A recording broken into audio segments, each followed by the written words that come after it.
Greetings, traveler. I'm glad to see you in my tavern.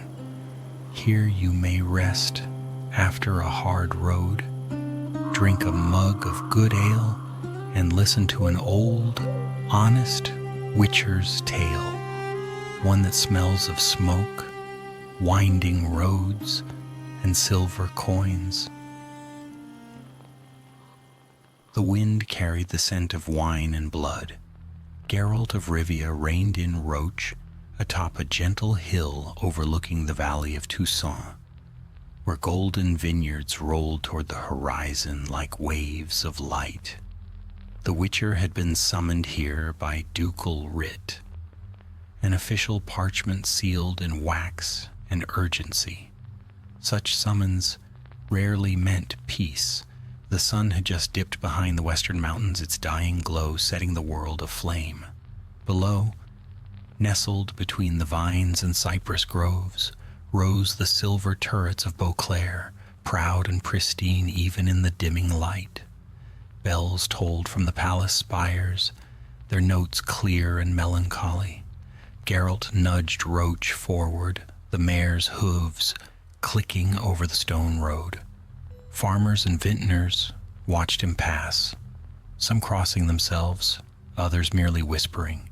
Witchers were rare in these parts, rarer still in lands famed for song, not screams.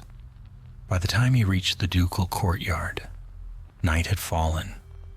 Lanterns swayed in the breeze, throwing shifting patterns across marble. A steward met him, pale and nervous, and ushered him through winding halls lined with tapestries and wine casks.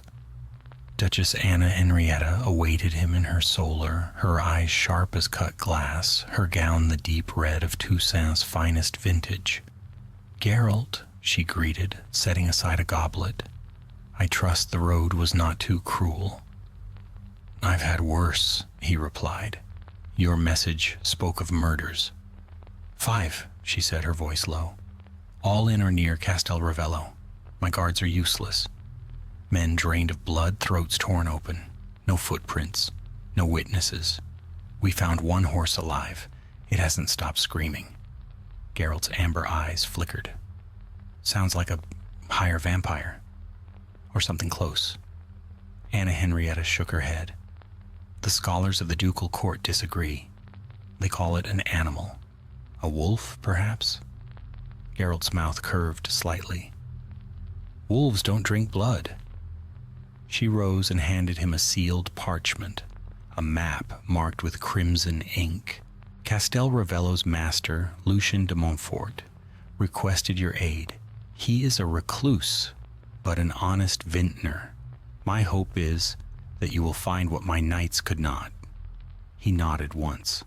"I'll need lodging near the site and access to the bodies." "Granted." The corpses were brought to the chapel at the vineyard. "Take what you require. Just end this horror."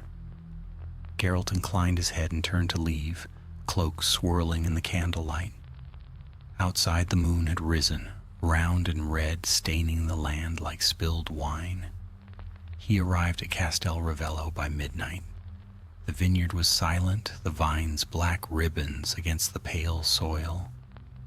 A few guards lingered by torches, their faces drawn. The great house stood half in ruin, ivy climbing its towers. Once a place of laughter and harvest festivals, it now exuded sorrow. Geralt dismounted and approached the chapel. Inside, the air was heavy with incense and death. 3 bodies lay upon stone slabs covered in linen. He pulled the shrouds back one by one, throats torn open, no bruises from struggle, the skin pale, almost translucent. Not a drop of blood remained. He examined the wounds closely. The edges were clean, too precise for claws, too deep for fangs of a beast. The pattern matched something he had seen before long ago in a forest near Dol Blathana. A Bruxa, powerful, fast, capable of turning invisible and of using voice as a weapon. A piercing scream that could shatter bones. He sighed. "So it's that kind of night." A shuffle echoed behind him. Geralt spun, hand on sword, but it was only a thin man in a gray tunic, his hair unkempt, his face shadowed with sleeplessness. "You must be the Witcher," the man said softly. "Lucien de Montfort?" Geralt studied him.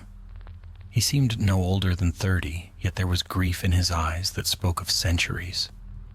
"I am," Geralt replied. "Your Duchess said you asked for me." Lucien nodded. "Yes.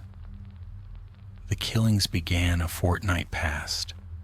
I've done all I can, blessed the fields, posted guards. Still she comes." "She?" Geralt echoed. Lucien hesitated, then whispered, "The villagers call her the Lady Beneath the Moon. They say she sings before she kills." "Bruxa," Geralt confirmed quietly. "You've seen her?" "Only once," Lucien said, eyes distant. "White as frost, eyes like coals. She spoke my name." Geralt's gaze sharpened. "Your name?" Lucien nodded slowly. "She called me beloved." The Witcher said nothing for a moment. The torches flickered. Finally he asked, "Do you know anyone who might wish you dead?" Lucien gave a humorless laugh. "Many, Witcher, but none who would return from the grave to do it." Geralt frowned. "From the grave?" Lucien looked away, voice barely a whisper. "Her name was Celine, my betrothed. She died last winter. Outside the wind moaned through the vines, and the red moon drifted higher, a silent witness to old sins and darker hungers. In the stable later, Geralt cleaned his blades and laid out alchemical vials. Vampire oil, black blood, moon dust bombs. As he worked, he listened to the night. No insects, no owls, the silence of a hunted land. He remembered the Bruxa he'd once faced in the Blue Mountains, a creature who'd worn the face of a dead lover to disarm her victim. It had taken 2 nights and 3 potions to end her. If this one knew Lucien's name, Nente, if she spoke like a woman and not a monster, then things were already worse than he'd feared. He corked the last vial and leaned back, eyes on the blood-red moon. "Celine," he murmured, "if you truly are what he says, I hope you've forgotten how to love." Somewhere beyond the vineyard, a soft voice sang, sweet, mournful, and impossibly human. The Witcher rose, drew steel, and stepped into the dark. Mist clung low to the earth, swirling like breath from unseen mouths. The vineyard stretched endless and ghostly under the red moon, its vines whispering softly as if gossiping about the dead. Geralt moved among them, a pale shadow in the silver dark. The Witcher had drunk a swallow of cat potion before stepping out, his pupils now slitted, eyes gleaming gold as molten amber. Every leaf, every flicker of movement shimmered in sharp relief. The silence pressed against him, thick and watchful. Somewhere ahead, a raven croaked once, then fell silent. Geralt's boots sank into damp soil as he followed the narrow path between rows of dormant vines.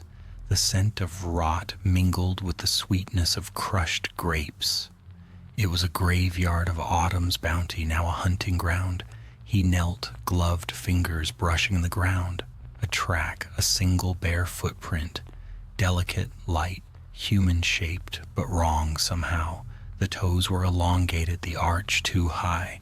A Bruxa's print. He touched the soil, warm, fresh. Geralt rose, hand settling on the hilt of his silver sword. The air thickened. He felt it, the shift of presence that came when a creature crossed from shadow to form. A voice drifted through the vineyard. Soft, melancholy. A woman's voice singing in elder speech, words old when the world was young. The melody wound through the vines, tugging at the edges of memory, pulling at the heart with invisible hands. Geralt muttered an oath and pressed 2 fingers against his medallion. It vibrated faintly. Illusion magic. The Bruxa was near. He stepped forward, following the song, every sense stretched to breaking. Then he saw her. She stood at the edge of the field, barefoot upon the soil, her white gown stirring like mist around her ankles. Her hair fell long and black, her skin pale as milk beneath the crimson moonlight. Her eyes glowed faintly red. "Witcher," she whispered, and though her lips scarcely moved, the sound came from everywhere at once. "You shouldn't have come." Geralt's grip tightened. "You've taken 5 lives that I know of. I came to stop a 6th. Her gaze flickered, almost sad. "I only take what I need. They hurt him, you know. They buried him alive in the chapel yard." "Lucien de Montfort?" Geralt asked. Her lips curved faintly. "Lucien, my love, my ruin." The Witcher took a careful step closer, silver catching moonlight. "He says you died last winter." "I did," she breathed, "but death is a door easily opened if one knows whose blood to offer." Geralt's medallion trembled. The Bruxa's glamour wavered, and for an instant her true form flickered through, the eyes black and endless, mouth lined with needle-like fangs, skin gray and veined like marble. He spoke softly, almost kindly. "Celine, if anything of you remains, walk away. Don't make me do this." Her laughter was a sound like shattered glass. "You think me cursed? I am blessed. I will see him again. His heart still beats for me." With that, she vanished. Geralt spun, sword raised, senses flaring. A whisper of movement behind him, then a scream. It ripped through the night like thunder, slamming into him with invisible force. He staggered, pain lancing through his skull. He thrust his hand outward, a burst of blue light crackling from his palm, the sign of Quen. The protective field shimmered around him, just as her claws raked the air where his throat had been. "Fast," he muttered, ducking low and slashing upward. Steel met air. The Bruxa appeared behind him, eyes blazing, mouth open in a hiss. He tossed a moon dust bomb. It exploded in a burst of silvery light, scattering the mist. The creature shrieked, her invisibility shattered. Geralt lunged, silver blades sang. The edge caught her shoulder, slicing through the white gown, spilling dark blood that steamed upon the earth. She stumbled, but did not fall. "You hurt me," she whispered, almost in wonder. "You shouldn't have done that." The air trembled again, and she vanished into the night. Geralt stood breathing hard, Quen's shield flickering around him. He listened, waiting for another attack, but the vineyard had gone silent once more. The song was gone. Only the sigh of wind through vines remained. He wiped his blade clean, sheathed it, and crouched by the patch of blood. Black-red, thick, not human, it hissed faintly when it touched the soil, a sure sign of vampiric essence. He scooped some into a small glass vial, evidence and perhaps a clue to what bound her to this place. He looked toward the distant lights of Castel Ravello.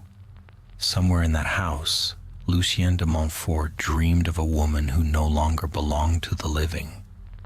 Geralt rose and began the long walk back. The red moon still hung heavy in the sky, watching him like an unblinking eye. Inside the manor, Lucien waited by the fire, his face pale with sleeplessness. He looked up as Geralt entered, eyes searching the Witcher's expression. "Well?" he asked. "Did you find her?" Geralt set his gloves aside. "I did. She's no ghost, Lucien. She's a Bruxa." Lucien's hands trembled. She spoke to me once. I thought it was a dream. She said she missed the taste of my wine." Geralt's gaze hardened. "She's feeding near your land because she's bound to you. Something ties her here, blood or memory. Maybe both. Lucian turned to the fire. I buried her myself, in the old shrine beyond the vines. She was so cold, his voice faltered. What if she was turned before she died? Then someone did it deliberately, Geralt said, and not for mercy. Lucian's face twisted. There was a traveler that winter, a pale man, never ate, never slept. He came to sell rare herbs, but Celine grew weak after drinking his wine. I thought it fever. She died within days. Geralt frowned. A higher vampire, most likely, fed on her but left her to rise again. You should have burned the body. I couldn't, Lucian whispered. I loved her. Geralt sighed, rubbing his brow. Love doesn't bury monsters, Lucian. It makes them. The man didn't reply. Outside, a distant howl rolled across the hills. Low, mournful, too strange for wolf or dog. Geralt's medallion quivered again. The Bruxa was not gone. She was circling, waiting, perhaps watching from beyond the glass. He checked his weapons once more. The night wasn't over. Stay inside, he said, and if you hear her voice, don't answer. Lucian swallowed hard. What will you do? Geralt opened the door. The cold air rushed in, smelling of iron and grapes. Hunt, he said simply, and vanished into the dark once more. Behind him the moon deepened to crimson, and somewhere among the vines a woman's laughter echoed, soft, sorrowful, and hungry. The next morning dawned cold and gray, though the skies above Toussaint rarely forgot their sun. The red moon had set, but its shadow lingered in the faces of those who worked the vineyard. Peasants crossed themselves as Geralt passed, whispering prayers and fragments of old charms meant to ward off the restless dead. He made his way to the old chapel where Lucian had buried his betrothed. The building stood on the vineyard's far edge, half overgrown with ivy, its stained glass long shattered. A cracked marble angel watched over the yard, wings broken, eyes filled with moss. Geralt pushed open the heavy oak doors. Inside, the air smelled of damp stone and ancient dust.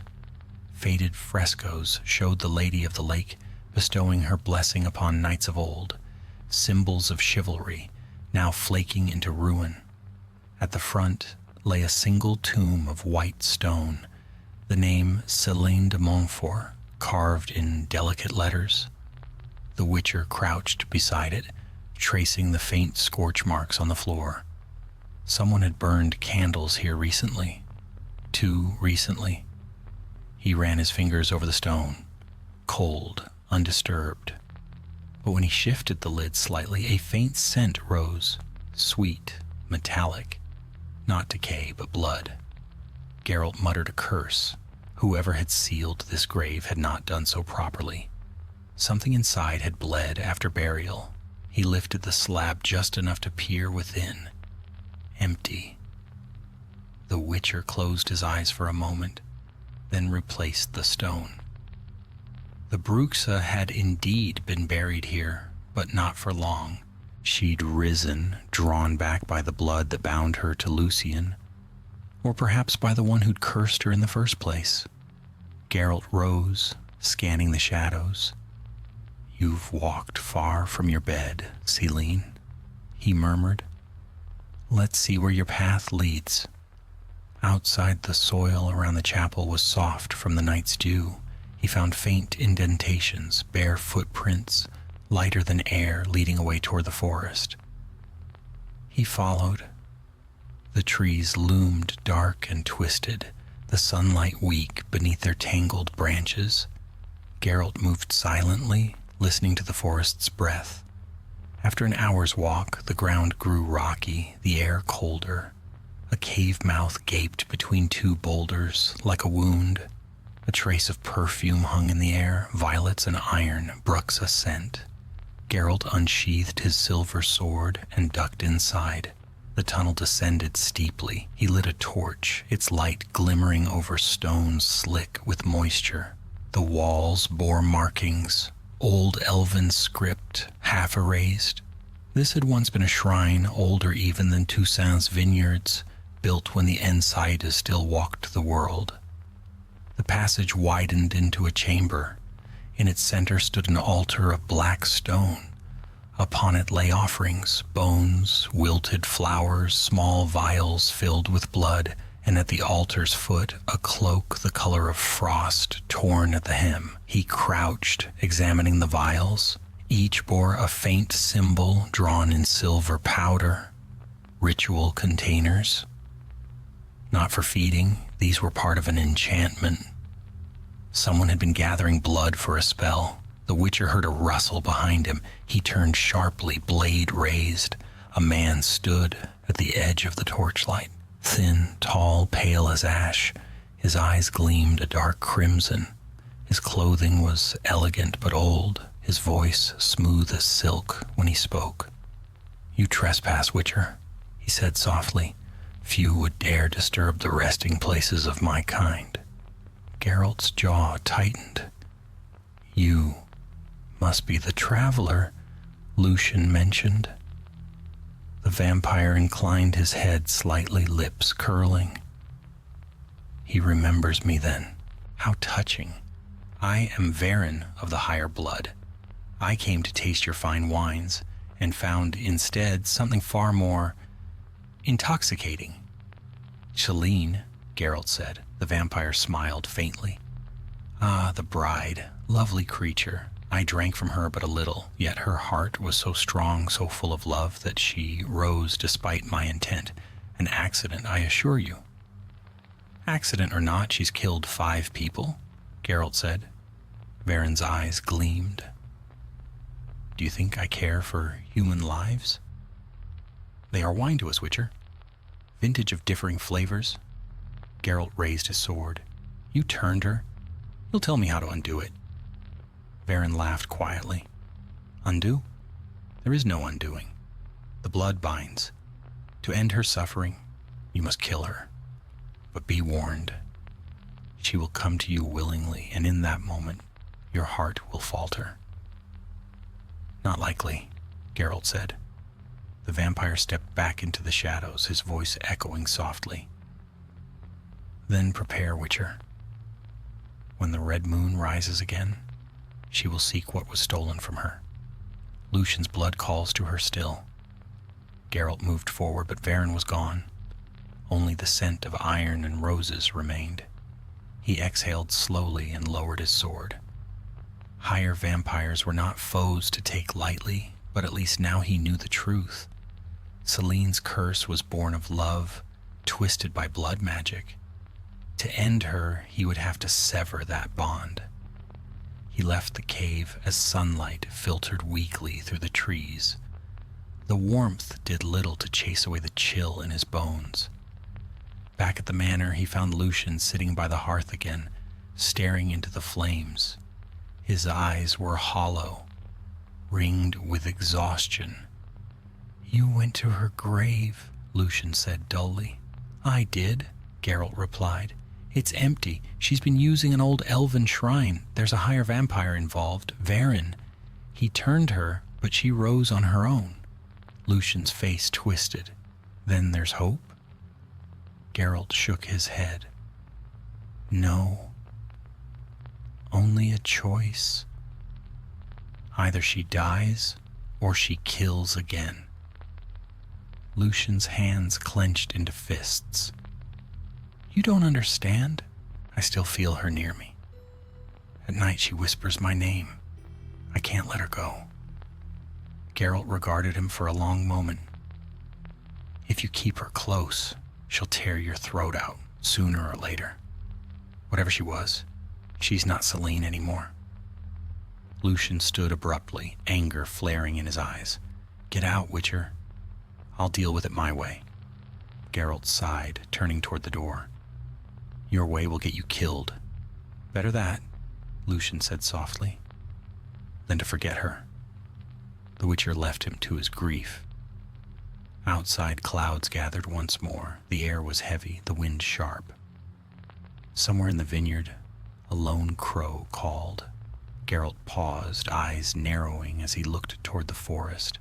A shape moved among the vines, a woman's silhouette pale against the dark earth. For a moment she seemed almost human, her hand reaching as though to touch the house. Then she vanished. Geralt's medallion hummed. The hunt was far from over. He mounted Roach, tightening his cloak. "One more night," he muttered, "then we finish this." The horse snorted softly, and together they rode down the slope, the storm building above them. The scent of rain mingled with wine and something older, something that smelled of love long dead and moonlit graves yet to be filled. The storm broke at dusk. Rain lashed the vineyard in silver sheets, beating the vines flat and washing the world in restless motion.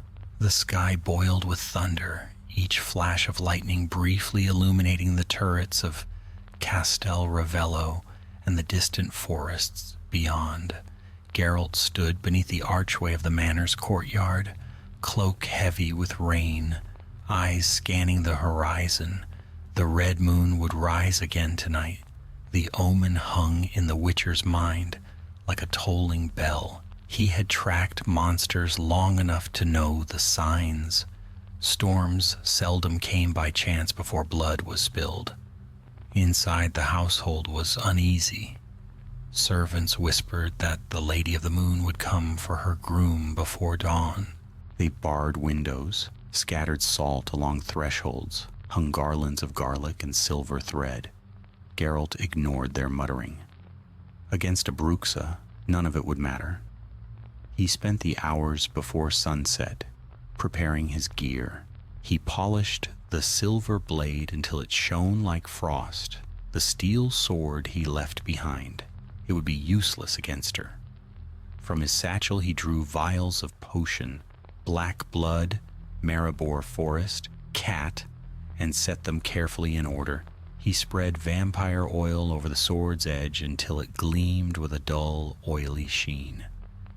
When all was ready, he sat by the window and waited.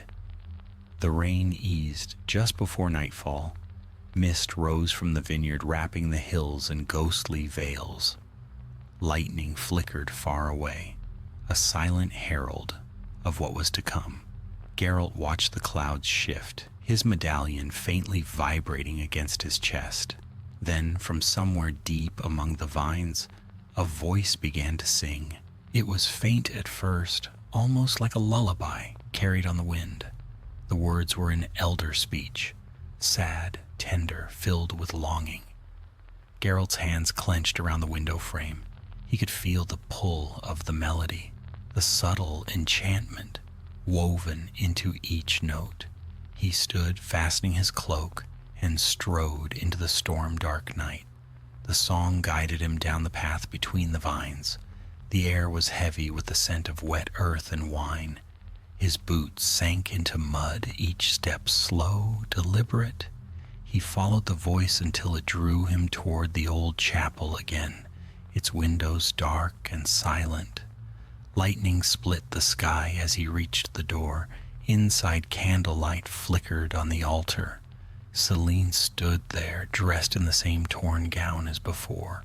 Her hair hung loose, dripping with rain. Her eyes burned red, but her expression was not that of a predator. It was one of sorrow. "You came," she whispered. "I told you I would," Geralt replied, stepping inside. "You've been calling him again. You'll draw her.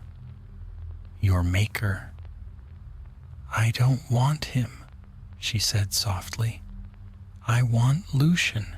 "I want what was taken from me."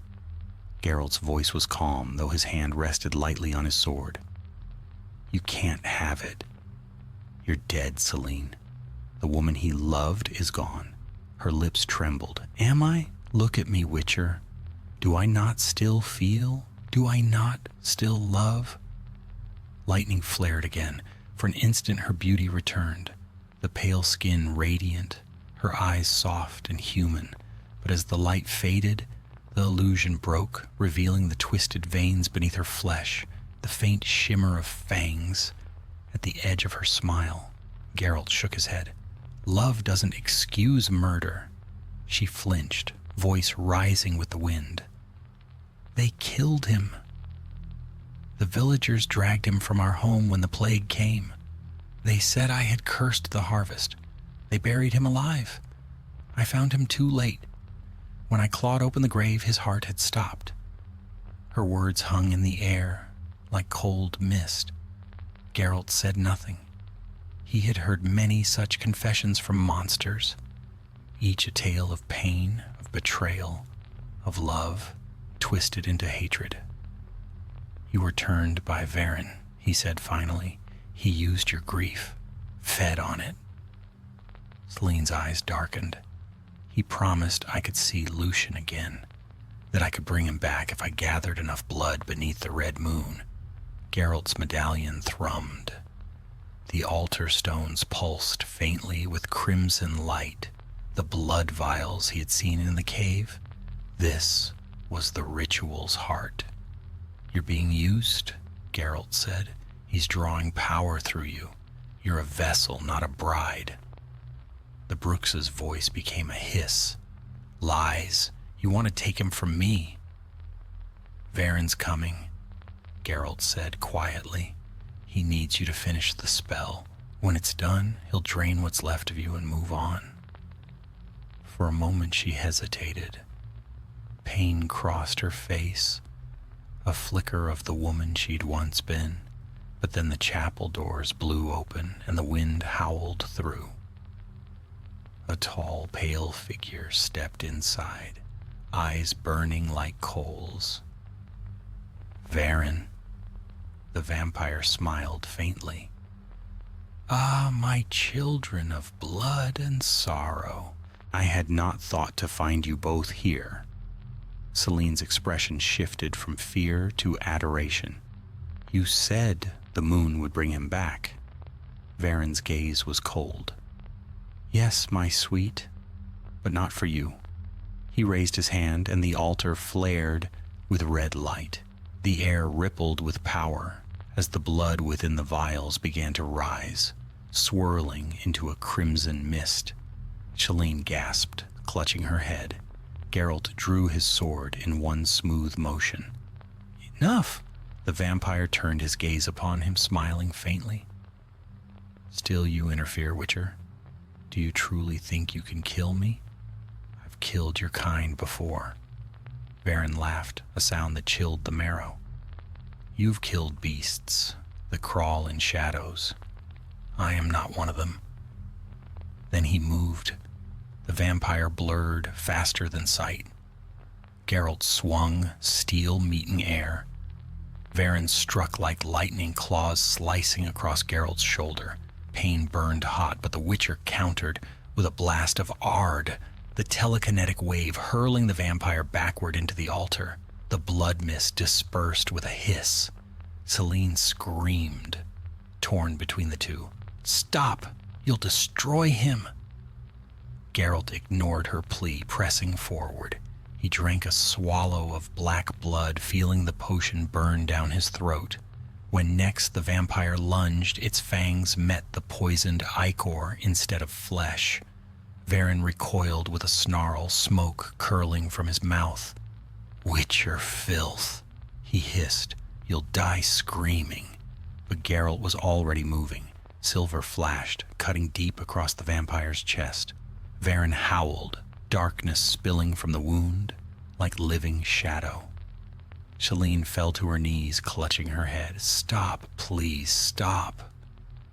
The Witcher turned toward her, but in that instant Varen struck again, slamming him into the wall. The impact shattered stone, knocking the breath from his lungs. The vampire's claws closed around his throat. You meddle in the affairs of eternity, Varen whispered, his voice low and terrible. Now you will share her fate. Geralt struggled, vision dimming, but then Colleen screamed, a cry that shattered every window in the chapel. Varen recoiled as shards of glass rained down like ice. The Bruxa rose, eyes blazing white. "You lied to me," she hissed. "You never meant to bring him back." The vampire sneered. "You were nothing but a vessel, my dear." Her scream came again, raw and deafening. Varen staggered, his form flickering. Geralt rolled aside, grabbed his sword, and with one fluid motion drove it through the vampire's chest. Varen convulsed, eyes wide with disbelief. Then his body dissolved into a cloud of ash that scattered across the altar and vanished. Silence fell. Celine stood trembling, her breath ragged. "He's gone," she whispered. "I'm free." Geralt lowered his sword, watching her warily. "It's over. But you can't stay like this. You'll hunger again." She looked at him, tears gleaming like diamonds. "I don't want to hurt anyone anymore. You can't change what you are. I can choose how it ends." Before he could stop her, she stepped backward into the altar's fire. Light flared once, bright as the moon itself, and when it faded, she was gone. Only a faint scent of violets lingered in the air. Geralt stood for a long time in the quiet chapel, listening to the rain return. Then he sheathed his sword, the weight of the night settling heavy on his shoulders. Outside, dawn began to break, pale and cold. The storm had passed, but the red moon's stain still seemed to haunt the sky. The Witcher turned his back on the ruins of the chapel and walked slowly toward the vineyard, where the mist rose again, like ghosts greeting the morning. The dawn after the storm was hollow and colorless. The air smelled of wet stone and crushed vines. A thin fog clung to the vineyard, veiling the rows of grapevines like winding shrouds. Geralt of Rivia rode slowly through the pale light, his cloak torn, his armor streaked with ash. The chapel behind him was little more than a shadow among the hills now. Its roof half collapsed, its altar cracked and blackened. He'd seen many endings like this one, a curse broken, a monster slain, a silence too heavy to call peace. Yet something about this hunt left him uneasy.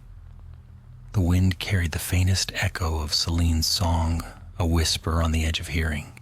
He reined Roach to a halt at the crest of a hill. From there, the vineyard spread below in silver mist. Workers were already returning to their duties, cautious but determined. They moved among the vines as though afraid to wake the dead. The land itself seemed to hold its breath. By mid-morning he reached the manor. Lucien de Montfort stood waiting in the courtyard, his eyes ringed with sleepless shadows.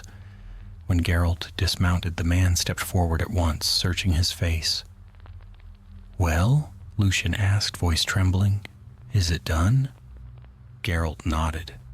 "It's done. Varen's gone, the Bruxa too." Lucien swayed slightly as though a great weight had been lifted, or perhaps replaced with another. "She's truly gone?" Geralt hesitated before answering. "Yes." Lucien's expression crumpled. He turned away, his shoulders shaking. For a long time neither spoke. Only the faint rustle of vines and the distant calls of crows broke the silence.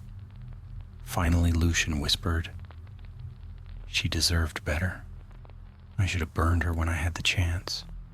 Instead, I kept her close, praying she might still be mine."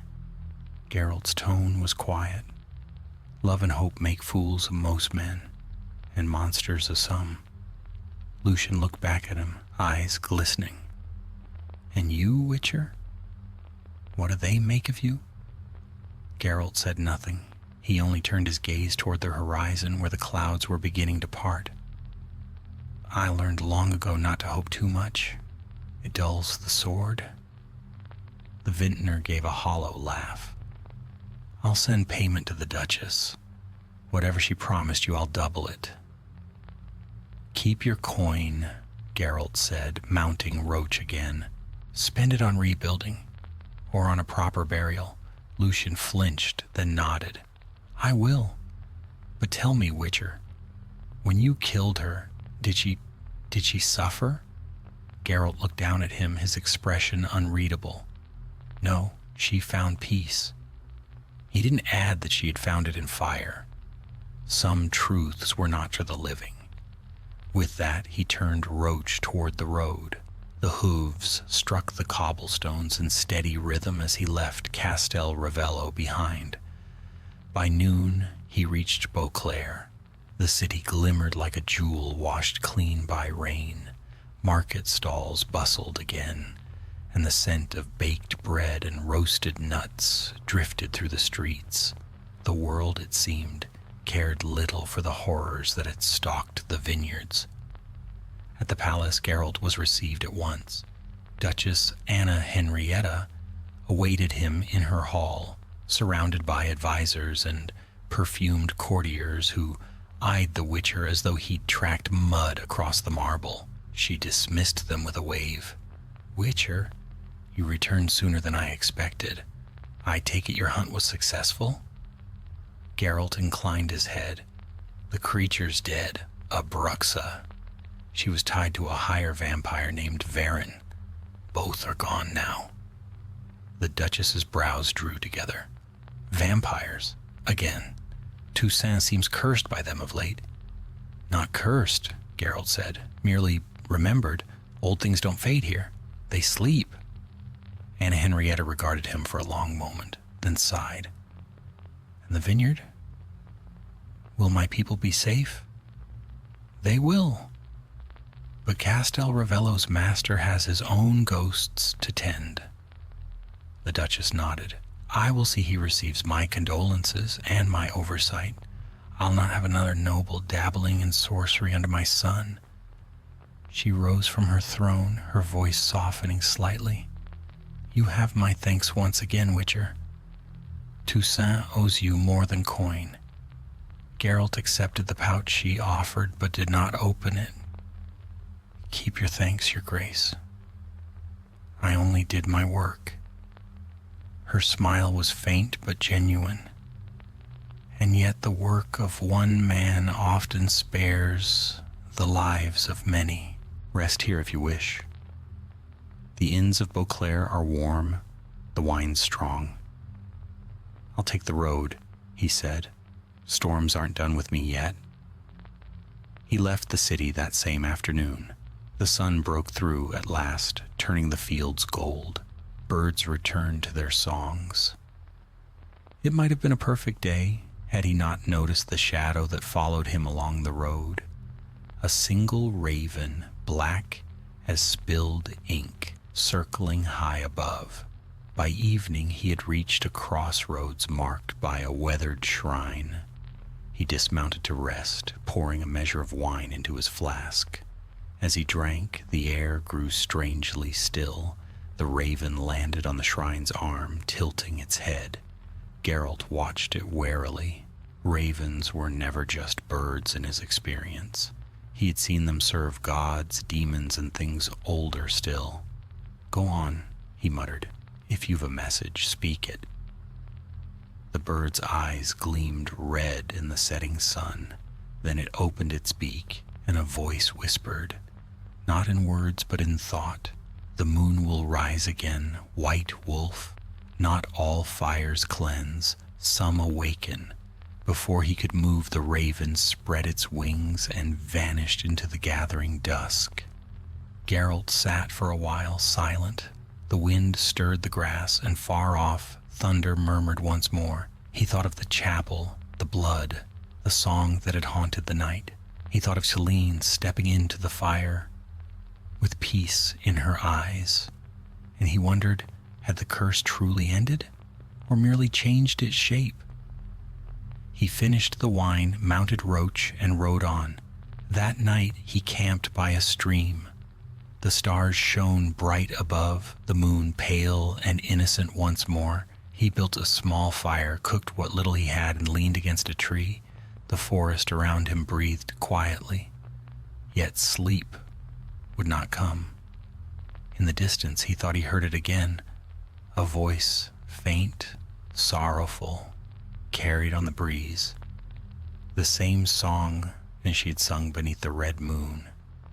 He rose, hand on sword, scanning the darkness. Nothing moved, no eyes watched. The forest was empty.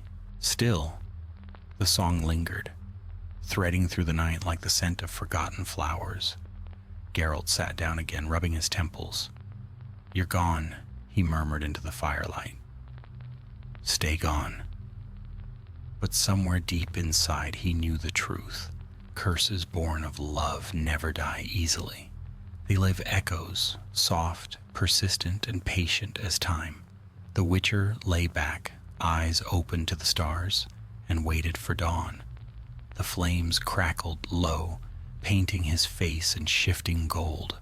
In their reflection, for the briefest heartbeat, it seemed a woman's shadow moved beside him, her hair dark, her eyes bright with moonlight, before vanishing like smoke.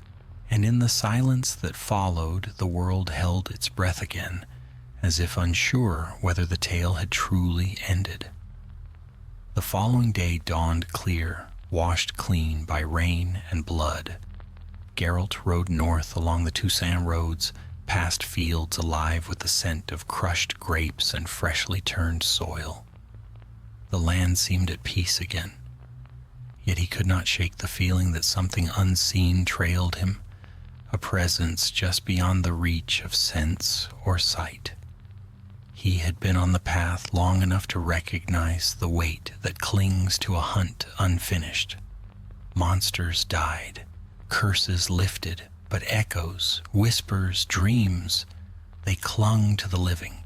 They followed a Witcher like dust upon a blade. By midday he reached the forest's edge where the path split toward the foothills of Mount Gorgon. There he planned to find rest and coin at an inn called the Swan and Chalice, a place favored by knights and poets alike. As he rode beneath the green canopy, sunlight flickered through leaves like shards of gold. The world was too bright, too peaceful. It put him on edge. At last, the sound of distant laughter and music reached his ears. A plume of chimney smoke rose above the trees. The inn stood upon a small clearing. A timber hall with ivy creeping up its walls, the air thick with the aroma of roasting meat and honeyed wine. Geralt dismounted, tied Roach beneath an awning, and stepped inside. The warmth struck him like a wave. Fire crackled in the hearth. A bard strummed a lute in the corner, singing of knights and maidens who met beneath moonlit vines. The crowd was merry. Their laughter filled the rafters. The innkeeper, a plump woman with gray curls, greeted him with a wary smile. By Melitele's mercy, another Witcher in Toussaint. We've not seen one since the days of the Black Sun. Geralt raised a brow. You'll find I drink more than I prophesy. Ale and a room. She chuckled, sliding him a tankard. You'll have both, Witcher. First room up the stairs. But mind, we've guests tonight, travelers from the north. Keep your swords sheathed, no need for trouble. He nodded and took a seat near the fire. The ale was cool, the bread soft, and for the first time in days, he allowed himself a measure of rest. As he ate, he caught fragments of conversation from the tables around him, rumors of vanished herds, of lights in the forest, of graves found empty. The words prickled beneath his skin like splinters. Then the inn door opened, and the music faltered. A woman entered cloaked in dark blue, her hood shadowing her face. She moved with quiet grace, her steps soundless upon the wooden floor. A gust of wind followed her, carrying the scent of lilac and damp earth. Geralt felt his medallion stir faintly against his chest. The woman approached the counter.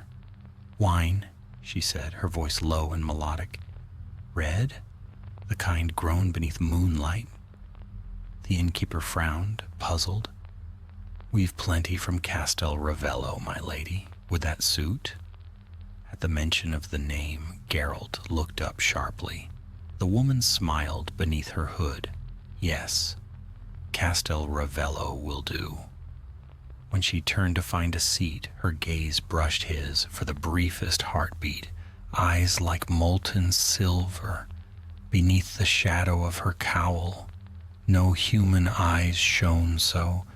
Geralt's fingers closed around his cup, every sense on edge. She passed him and sat at a nearby table. The crowd soon returned to its noise, the bard picking up a lighter tune, but Geralt's focus never left the stranger. He studied her reflection in his wine. No heartbeat reached his ears. No breath stirred the air around her. When her wine arrived, she lifted the cup, sipping delicately. A faint smile played at her lips. You watch me, Witcher. Geralt didn't look up. Habit. I would say curiosity.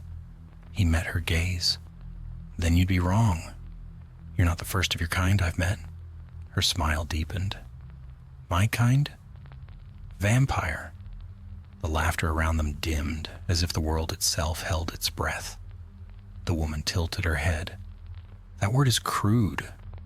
I prefer the higher blood. Geralt set his cup down. If you've come for vengeance, I'm not in the mood. I came for peace, she said quietly. I find it elusive. Something in her tone gave him pause. She reached into her cloak and placed a small object upon the table between them, a silver locket, its surface scorched and blackened. Geralt recognized it at once. Celine's. His hand stilled. Where did you get that? I found it, she said, among the ashes of a chapel near Ravello. Geralt's eyes narrowed. You were there. She nodded once. I came too late. Varen was dead. The woman, Celine, had burned herself free of his spell, but not of his mark. You did not destroy it, Witcher. You merely set it adrift. He leaned forward, voice low. Explain. The vampire's eyes glimmered. When a higher blood dies, his essence seeks a vessel. The bond between Varen and his thrall was forged in blood, and in blood it remains. You saw her perish, yes, but her soul was bound to him. Now his power lingers in her ashes, waiting. Geralt exhaled through his nose. You're saying the curse isn't broken? I'm saying it's sleeping, she murmured, and when the red moon rises again it will wake. Thunder rumbled faintly in the distance, though the skies above the inn were clear. Geralt sat back, silent for a moment. You came to warn me? In part, she said, and to ask for your help? Varen was not alone. His death has stirred others. Those who would see his legacy endure. They search for the remnants of his blood, for the ashes of the Bruxa. If they find them, they can resurrect him. Where? Geralt asked. The woman glanced toward the window, where dusk had begun to fall. North of Beauclair, in the ruins of an old vineyard, once called Caed Mir. The Brotherhood of the Crimson Chalice gathers there. Geralt frowned. Cultists? Worse, she said softly. Believers. They worship the blood, and if they succeed, Toussaint will drown in it. He rose, adjusting his cloak. Then I'd better stop them. The woman smiled faintly, though her eyes were sad. You'll not do it alone, Witcher. I owe Varen a debt, and I mean to see it paid. Geralt studied her for a long moment. You trust me to fight beside you? I trust the scent of your heart, she replied. It carries no fear. He snorted. Plenty of fear. Just less than most. She stood, drawing her hood tighter. Then meet me at dawn by the crossroad shrine. Bring silver and fire. With that she turned and slipped into the night. Geralt watched her go, the locket still lying upon the table, glinting faintly in the firelight. He picked it up, closing it in his palm. Inside was a faded portrait, Celine, smiling, eyes alive with warmth. He tucked it into his pouch, rose, and left the inn without another word. Outside, the air was sharp with the scent of rain yet to fall. Above the distant hills, clouds were already gathering again, dark, swollen, and faintly tinged with red. The Witcher mounted Roach and turned her toward the north road. Somewhere beyond the forest, a cult whispered prayers to dead gods, and a moon waited to rise once more. Geralt touched the hilt of his sword, the medallion at his throat humming softly. "Seems I'll be needing that fire after all," he murmured. Then he rode on into the twilight, where the wind carried the faint echo of a woman's song, soft, familiar, and filled with promise of blood yet to be spilled. The night wind swept across the vineyards, cold and sharp, carrying with it the faint rustle of wings and the far-off cry of something not wholly bird nor beast. Geralt rode steadily northward, following the moon's pale light along the narrow road that wound through Toussaint's northern hills. The path was slick with rain from the previous storm, the air heavy with the scent of pine and damp soil. His medallion thrummed faintly, a warning though distant, as if whispering of something stirring far ahead. The Witcher had traveled through half the duchy by the time the stars began to fade. As the eastern sky bled into gray, he reached the crossroads shrine where he was to meet the mysterious vampire. The stone figure of Melitele watched over the place, her face worn smooth by centuries of wind and prayer. Crows perched along the arms of the shrine, silent as though awaiting judgment. Geralt dismounted and waited. The dawn mist was thick, curling around the trees, muting all sound. For a time there was nothing. Then the air grew colder, the crows took flight, and she appeared. The woman from the inn stepped out from the mist, her cloak darker now, her hood drawn low. Yet even so, the faint shimmer of her eyes marked what she truly was. She moved as though the earth itself yielded to her passage. "You came," she said quietly. "I said I would," Geralt replied. "You've a name?" "Isoria," she answered, "once of the house Velerin, long before your kind built cities on these hills." Geralt nodded. "You said Varen had followers?" "How many?" "Dozens," she said. "Perhaps more. They've gathered in Caed Mir, an estate abandoned since the wars. The Brotherhood believes Varen will rise again when the Red Moon returns. They've already begun their rites." "Then we don't have long." "No," she agreed.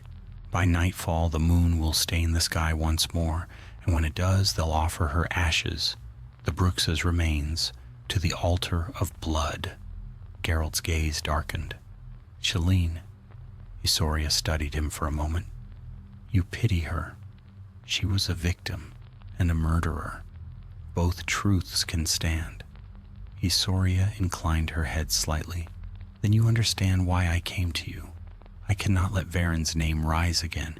He was of my line once before he turned against our laws.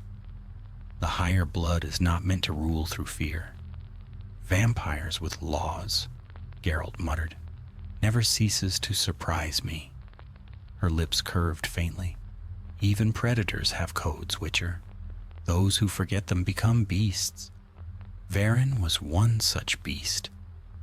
They rode together through the morning mist, the road climbing steadily into the hills. Geralt listened as Isoria spoke, her voice low, carrying a strange weariness older than any human grief. She told him of Varen's exile, how he had sought to create life through blood, crafting new creatures from the essence of mortals. The Brotherhood of the Crimson Chalice had been his human disciples, lured by promises of immortality and beauty beyond death.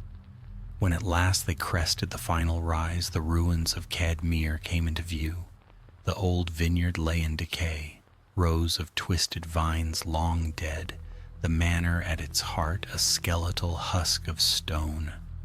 The air around it was heavy, tinged with a faint metallic scent of blood. Ravens circled the highest tower, their cries echoing like dirges. They dismounted in silence. Geralt crouched, examining the earth near the gate. Boot prints, many of them leading inward. "They're inside," he said.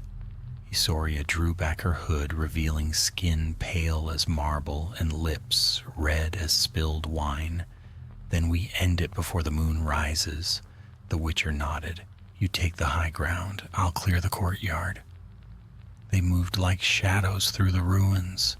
Geralt's boots made no sound upon the cracked stones. He could hear the murmur of voices from within the hall, men chanting, the low hum of some dark prayer. The scent of burning herbs drifted through the air, myrrh, sage, and blood. He reached to the doorway and peered inside. A dozen figures stood in a circle, robes crimson, faces painted white. At the center lay a stone altar covered with symbols drawn in blood. Upon it, in a glass urn, something shimmered faintly, a fine gray ash. Celine's remains. Geralt's hand tightened on his sword. He counted 13 cultists. A 13th voice rose above the rest, chanting in a deeper, richer tone. The leader cloaked in black. His hands traced sigils in the air, glowing faintly red. The Witcher didn't wait for ceremony. He hurled a samum bomb through the doorway. It burst in a flash of white light and smoke. Cries erupted. Geralt moved in, sword flashing silver. The first cultist fell before he could draw breath.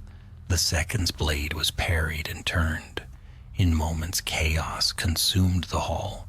From above, Isoria descended like a storm of shadows. Her claws caught one cultist by the throat, tearing it open in a swift, precise motion. Another tried to strike her with a torch. She turned, eyes blazing, and his scream ended before it began.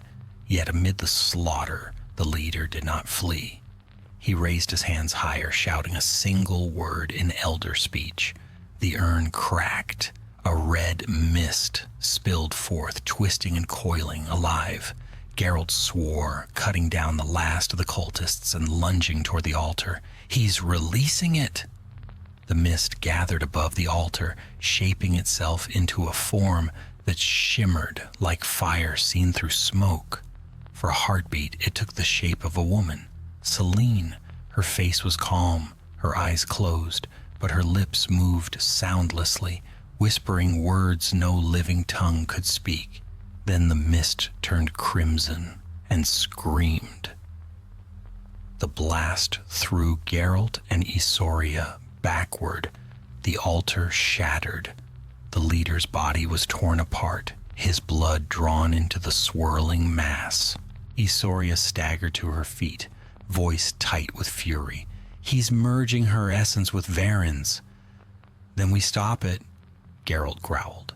He drew a vial from his belt. Igni oil, flammable and potent. He poured it over his blade, murmured a curse, and struck the ground. The oil ignited, fire curling in serpents along the stone. The mist recoiled from the flames. For an instant, Geralt saw two faces within it, Varen's and Celine's, intertwined, struggling, neither wholly dominant. Their cries were not human. Isoria leapt into the blaze, her hands wreathed in her own power. "Hold the barrier," she shouted. "If it escapes, all Toussaint will burn." Geralt raised the Erden sign, tracing a circle of violet light around the altar. The mist slammed against it, sparks flying. Sweat stung his eyes. The spell fought him, pressing harder. "Now!" Isoria cried. Geralt thrust his sword through the center of the circle. Light flared, white, blinding. The air screamed, then shattered. The mist imploded, vanishing in a rush of wind and silence. When his vision cleared, the hall was empty save for ash, drifting through the air like snow. Isoria knelt amid it, her cloak scorched, her face pale. "It's done," Geralt said, lowering his sword. She looked up slowly. "Perhaps, but blood calls to blood. There will be others." He sheathed his weapon, too weary to argue. "Then we'll deal with them when they come." Isoria smiled faintly. "You say we, Witcher. Does that mean you trust me now?" Geralt met her gaze. "Trust's too strong a word, but for tonight, we've fought on the same side." She rose gracefully, brushing ash from her cloak. "Then let us hope the dawn agrees with you." They stepped out into the open air. The sky was paling, the first hint of sunrise chasing away the stars. The red moon, still faintly visible, began to fade into the brightening east. For the first time in days, Geralt felt the weight on his shoulders ease. But somewhere deep within the ruins behind them, a single drop of blood hissed against the cold stone and did not dry. The Witcher glanced back once, then turned away. The wind carried the faintest whisper, Celine's voice, soft as mist. "You cannot kill what love has made." Geralt said nothing. He only tightened his grip on the reins, mounted Roach, and rode toward the dawn, where the sky was gold and the promise of peace, however brief, awaited. The sun climbed slow and pale above Toussaint's hills, its light bleeding gold across the ruins of Kedmir. Smoke still rose in thin spirals from the shattered altar where Geralt and Isoria had made their stand. The Witcher had slept little that night. His dreams had been filled with whispers, half Celine's voice, half the echo of Varen's laughter, curling together like smoke around the memory of fire. When dawn finally broke, he was already awake, sitting by the edge of a stream that ran cold and clear through the forest below the vineyard. Roach grazed nearby, unbothered. Isoria stood a short distance away, her face turned toward the rising sun. The light made her appear almost human, skin flushed faintly with warmth, hair glinting silver, but her eyes betrayed her nature. No mortal gaze shone so bright. "You should rest," Geralt said quietly. She turned to him, smiling faintly. "I don't sleep as your kind do. Dreams have little meaning for me." "They have meaning enough," he replied. "They remind you what you've lost." She looked away, watching the sunlight filter through the branches. "Then I have no need of them." Geralt didn't press further. They had both seen enough death for one night. He washed his face in the stream, the water biting cold, and rose to his feet. "What now?" Isoria regarded him, her expression unreadable. "Now we wait. The Brotherhood is finished, but others will hear of Varen's fall. There are always those who hunger for power, born of blood." "I'll cross that bridge when I find it," Geralt said. He adjusted his armor, feeling the weight of travel settle again across his shoulders. "You?" "I will return south," she said softly. "There are places where the higher blood still keep counsel, old covenants hidden from human eyes. Varen broke our laws. His actions demand redress. I will see it done." Geralt gave a short nod. "Sounds like you've got your work cut out for you." "And you?" she asked. "Will you keep wandering, killing the things that walk in darkness?" He glanced toward the horizon where the vineyards spread endless beneath the morning sun. "It's what I do." For a moment she seemed about to say more, but then she merely inclined her head. If fate is kind, Witcher, we'll not meet again. Fate's rarely kind, he said. Her smile was faint, almost sorrowful. Then perhaps we will. She stepped backward into the trees, her form dissolving like mist in sunlight until nothing remained but silence. Geralt stood alone. He lingered a moment longer, then mounted Roach and turned toward the road. The path wound north through fields alive with the hum of bees and the distant laughter of peasants returning to work. The duchy had already begun to heal, its people blissfully unaware of what had nearly consumed them. By noon, Beauclair's white towers were visible once more. The Witcher rode through the gates unchallenged, the guards too familiar with his grim figure to question his return. The city was alive with its usual brightness, vendors shouting in the markets, musicians playing beneath archways, the scent of fresh bread and spiced wine drifting through the air. It felt almost like another world from the one he'd left only days before. He found his way to the palace again. The guards at the gate recognized him and ushered him into the great hall without delay. Duchess Anna Henrietta sat upon her throne, a quill in hand, dictating letters to her scribe. When she saw him, she dismissed the court with a wave. Geralt of Rivia, she said, rising, Toussaint seems forever in your debt. I'd rather it wasn't, he replied. She smiled slightly. Then you must cease saving it. But I suspect that is beyond your nature. He inclined his head. Kedmir won't trouble you again. The Brotherhood of the Crimson Chalice is gone. Their leader tried to resurrect a higher vampire using a Bruxa's remains. They failed. Her brow furrowed. A cult, devoted to blood magic in my lands. I will see the vineyards cleansed with salt if I must. That won't be necessary. Fire did the work already. The Duchess studied him for a long moment. You look weary, Witcher. I've been worse. Then you should stay, she said. The ducal cellars are deep, the wine older than some kingdoms. Take rest. Let the world spin without you for a while. He thought of refusing, of riding out that very hour, but a sudden fatigue crept through him, heavier than armor. A night, he said, no more. Then it settled. She turned to a servant.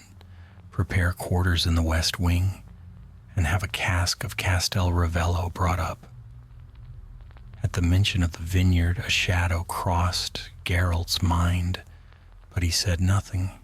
That evening the Witcher found himself alone on a balcony overlooking Beauclair's gardens.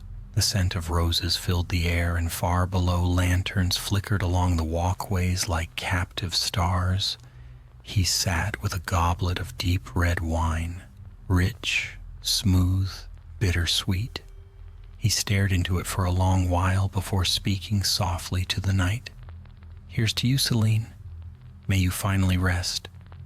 A breeze stirred, rustling the vines that climbed the marble columns. For a moment he thought he heard her voice again, a whisper beneath the wind.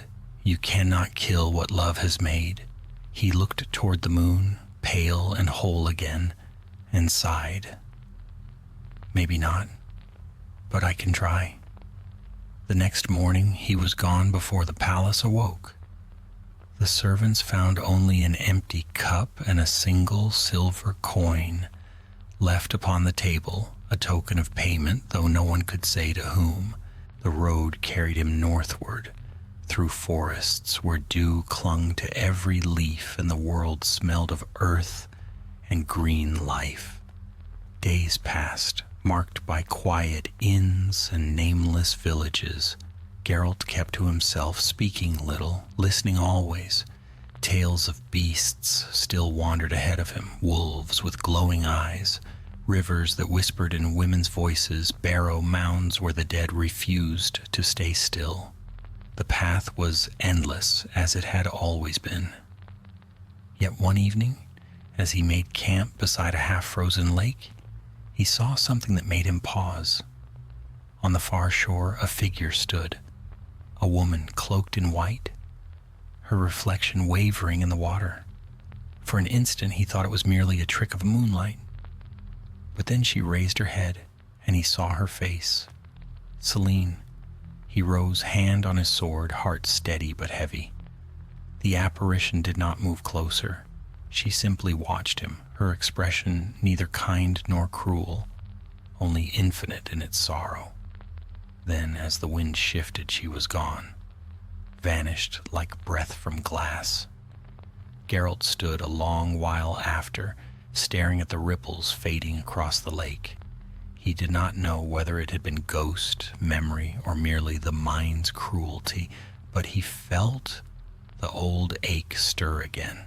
"Rest, Celine," he murmured. "Stay dead."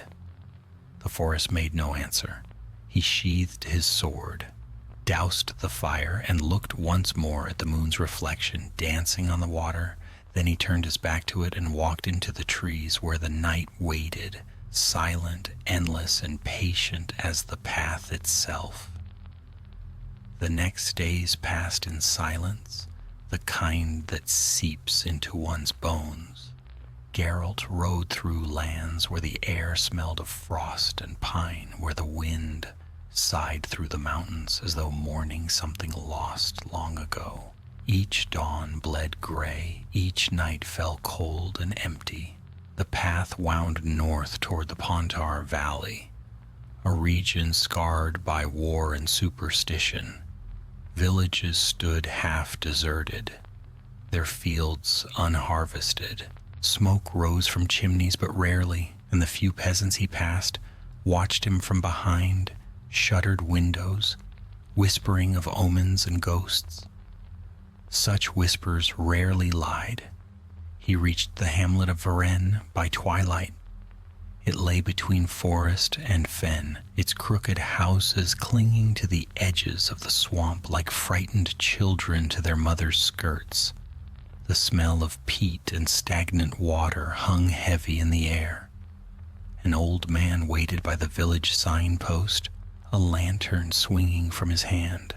When Geralt approached, the man flinched but did not flee. "You're the Witcher," he said hoarsely. "The one they speak of down south, the White Wolf." Geralt dismounted. "If you're looking for tales, you'll find them at the tavern, not here." "We need no tales," the man said. "We need help." Geralt studied him a moment, then nodded. "Tell me." The old man's eyes darted toward the swamp. "There's something out there. Comes with the mist. Takes the young ones first. We find their tracks in the mud, then nothing, only blood on the water." Geralt's medallion stirred faintly. "How long has it been happening?"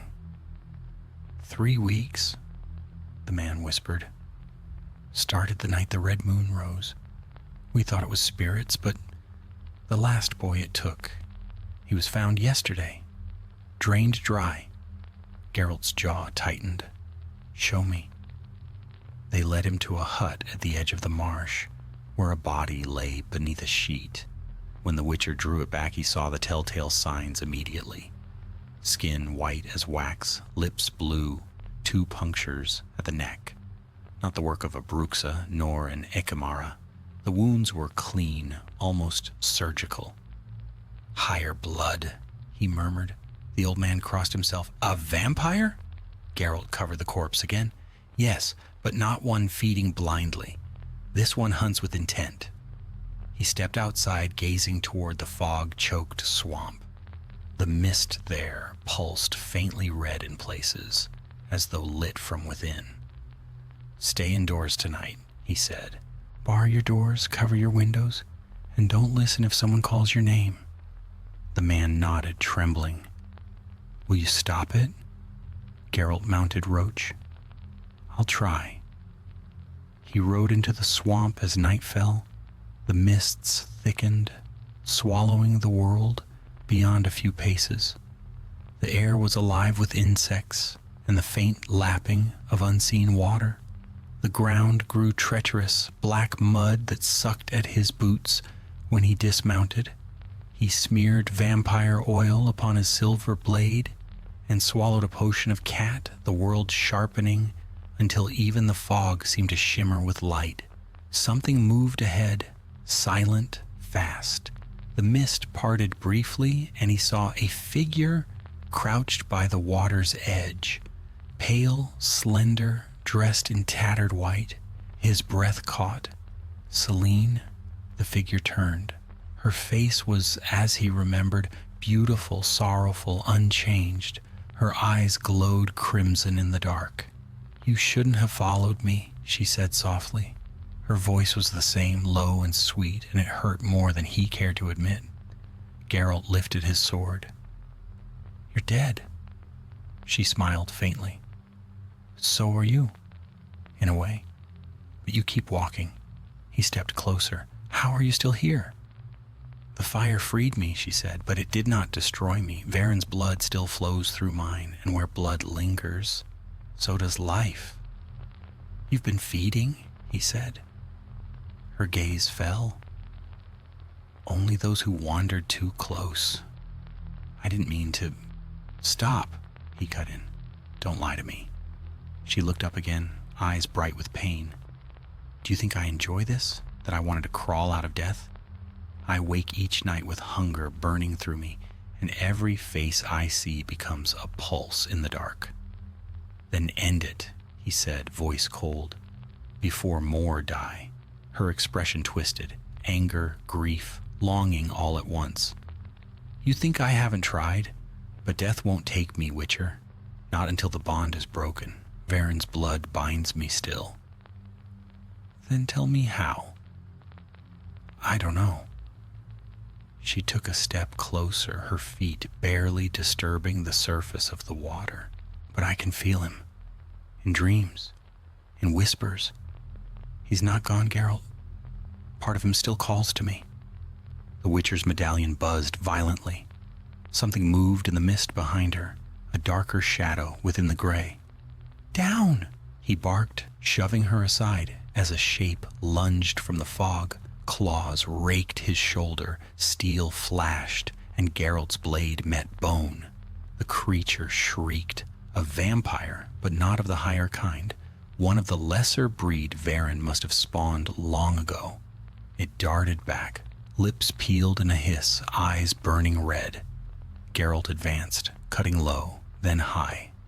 The second strike took its head cleanly from its shoulders. The body crumpled, black blood soaking into the mire. Celine watched silently, her eyes wide. "They're coming for me," she whispered, "the remnants of his brood. They want to drag me back to him." Geralt wiped his blade clean. "Then we don't give them the chance." The mists around them stirred again, alive with movement.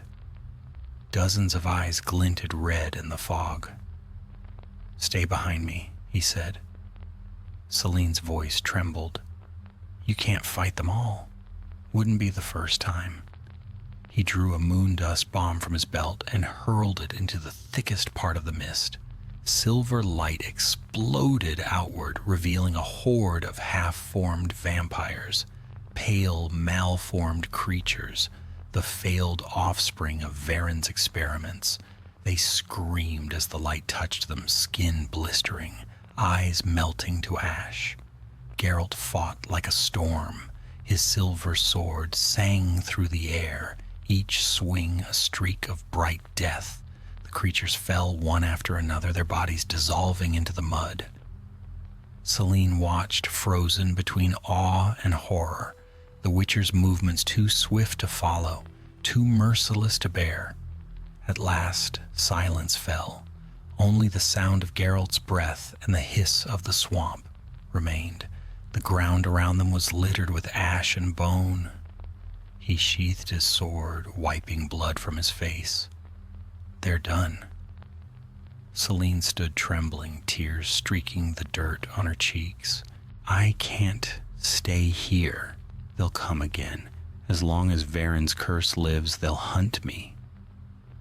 Geralt looked toward the horizon, where the first hint of dawn began to pale the mist. Then we find the source. If Varen's essence still exists, it must be destroyed completely. She nodded slowly. I know where it lies, beneath the chapel at Castel Ravello. That was where he first took my blood. Geralt stared at her, jaw tightening. Then we finish it where it began. He offered his hand, not in tenderness, but in resolve. She hesitated only a heartbeat before taking it. Her skin was cold as moonlight. Together they turned from the swamp, the fog closing behind them like a living thing. Above, the red moon lingered faintly in the pale sky, a dying ember refusing to fade. As they rode south, neither spoke. The path ahead was dark and uncertain, but for the first time Geralt felt something stirring beneath the weight of duty, something dangerously close to hope, though he knew better than to trust it. The Witcher and the Bruxa rode toward the place of her curse, and the wind whispered their names like a prayer. The journey back to Castel Ravello took 2 days, and every mile felt haunted.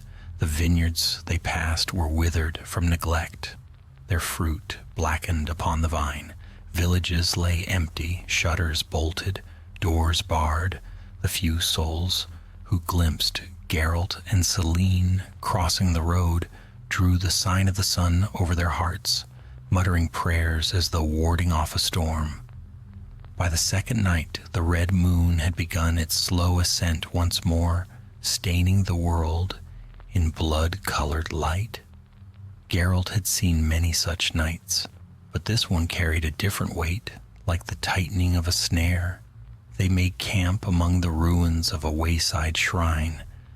The fire burned low, and Celine sat across from it, staring into the flames, as if trying to remember their warmth. She had spoken little since the swamp, though her eyes betrayed a depth of thought that words could never reach. Geralt polished his blade in silence. The silver caught the flicker of firelight gleaming like a cold star. At last, she spoke. You still don't trust me. I trust you to want what I want, he said without looking up. That's enough. And what do you want, Witcher? To end this.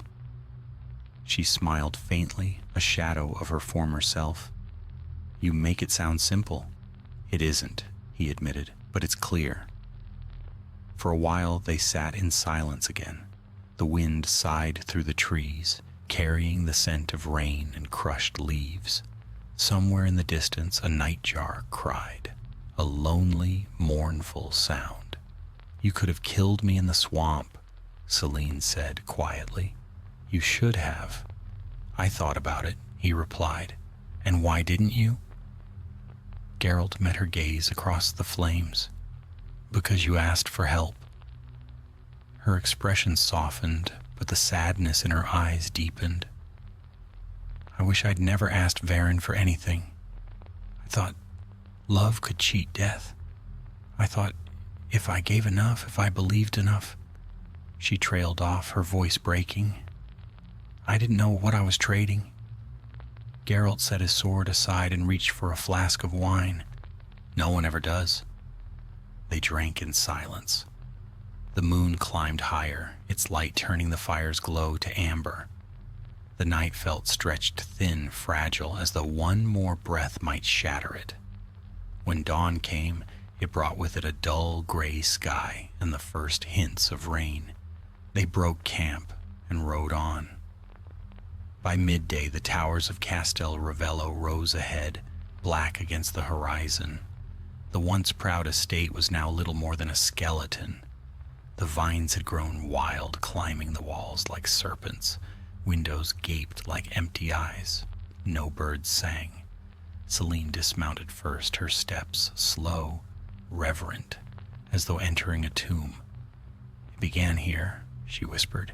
He came to me as a guest. I thought him merely a nobleman, a collector of rare wines. but he collected something far rarer. Blood, Geralt said. She nodded.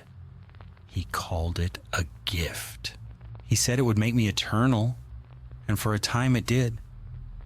They entered the great hall. Dust covered everything, tables overturned, tapestries rotted through. The air was thick with age and silence. Geralt's medallion trembled faintly, resonating with some unseen energy beneath their feet. The chapel's below, Celine said, through the cellars. They descended a narrow stairway that spiraled deep into the earth. The air grew colder, damp with the scent of mold and old stone. Faintly, Geralt could hear dripping water and something else. A pulse, slow, heavy, alive. At the bottom of the stairs stood an iron door, rusted but still sealed. Symbols had been carved into its surface, old, elven, but twisted by another hand. Varen's mark. Celine touched the metal. It burned her skin, and she flinched back. He warded it. Against me? Geralt stepped forward, tracing the runes with a gloved finger. Can you break it? She shook her head. Not without letting him feel it. The blood bond runs both ways. If I open it, he'll know we've come. Geralt's lips thinned. Then I'll open it. He drew a small pouch of powdered dimeridium from his belt, sprinkling it across the runes. The symbols dimmed, their glow fading to dull red. Then he pressed his palm against the door and whispered a sign. The air crackled with power, and the iron split down the middle with a grinding wail. Beyond lay darkness. The chamber stretched wide beneath the vineyard, its walls slick with moisture. At the center stood a black stone altar, its surface veined with veins of scarlet light, and there upon it lay a body, pale, perfect, unmoving. Varen. Geralt felt his medallion surge to life, humming violently. The vampire's presence still lingered, a consciousness coiled within that shell of flesh. Celine stepped forward, her face pale. He's not dead. Not yet, Geralt said, but he will be. Varen's eyes opened. Crimson light flared within them, brighter than fire. His voice, when it came, was calm and terrible. You've brought her back to me, Witcher. How kind. Geralt raised his sword, but the vampire merely laughed. Did you truly think fire could destroy one such as I? Death is a courtesy mortals invented for themselves. Celine's voice shook. You used me. You promised life, but gave me hunger. You made me your slave. I gave you eternity, Varen said. And this is how you repay me? By bringing a butcher to my door? Eternity without will is a prison, she whispered. Geralt lunged. His blade struck, but Varen's form dissolved into mist, reforming behind him. Claws slashed. The Witcher twisted, blocking with the flat of his sword, sparks flying. Celine screamed, the sound shattering the torches along the wall. Shadows writhed. You won't have me again, she cried. The red light in Varen's eyes dimmed, replaced by fury. You are mine, through blood and through death. Not anymore. She spread her arms, and the air exploded with white fire. Geralt shielded his face as the light engulfed the chamber. Varen staggered, his form flickering. Geralt seized the moment. He drove his silver sword straight through the vampire's chest, the blade bursting from his back. Varen howled, a sound that shook the earth itself. Celine reached forward, her hand glowing with pale flame. Be free, she whispered and pressed her palm against his heart. Light filled the chamber, then silence. When it faded, Varen was gone. Only ashes remained, and in their midst stood Celine, trembling, her skin already turning to gray. Geralt, she whispered. It's over. He caught her as she fell. Her body was cold, light as shadow. You're free, he said softly. She smiled faintly, eyes closing. No, just done. Her form dissolved in his arms, scattering into silver dust that shimmered once before, vanishing into the still air. The Witcher knelt alone beside the altar, surrounded by the quiet of the dead. The bond was broken, but its echo remained. A whisper of love twisted by power, now gone to dust. He sheathed his sword and rose. Above, the red moon had begun to fade, its color paling to white. The world was silent, waiting as though unsure whether to grieve or to breathe again. Geralt turned and climbed the stairs, the scent of dawn and wine meeting him at the threshold.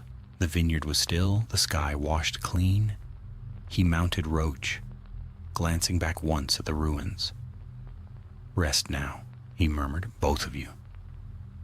Then he rode on, the path unfolding before him like an endless road of light and shadow, and behind him the wind carried the faintest echo of a song, soft, sorrowful, and finally at peace. Morning lay heavy over Toussaint, pale and silent after the storm that had raged through the night. The red moon was gone, washed from the heavens as though it had never been, leaving only a memory that refused to fade. The air smelled of wet earth and crushed grapes, and the land itself seemed to hold its breath in uneasy calm. Geralt rode eastward, the road winding through the vineyards like a gray scar. The hills were green again, but beneath their beauty lurked a stillness that made even the birds hesitant to sing. Castel Ravello was behind him now, a ruin left to ghosts and to time, and he had no desire to see it again. For 2 days, he rode without company, save for Roach and the whisper of wind through the vines. He crossed old bridges, past abandoned mills, and slept in the open fields beneath skies washed clean of color. His wounds had begun to heal, though slowly, the marks of Varen's claws still tender across his shoulder. But the deeper ache, the one behind his ribs, did not fade.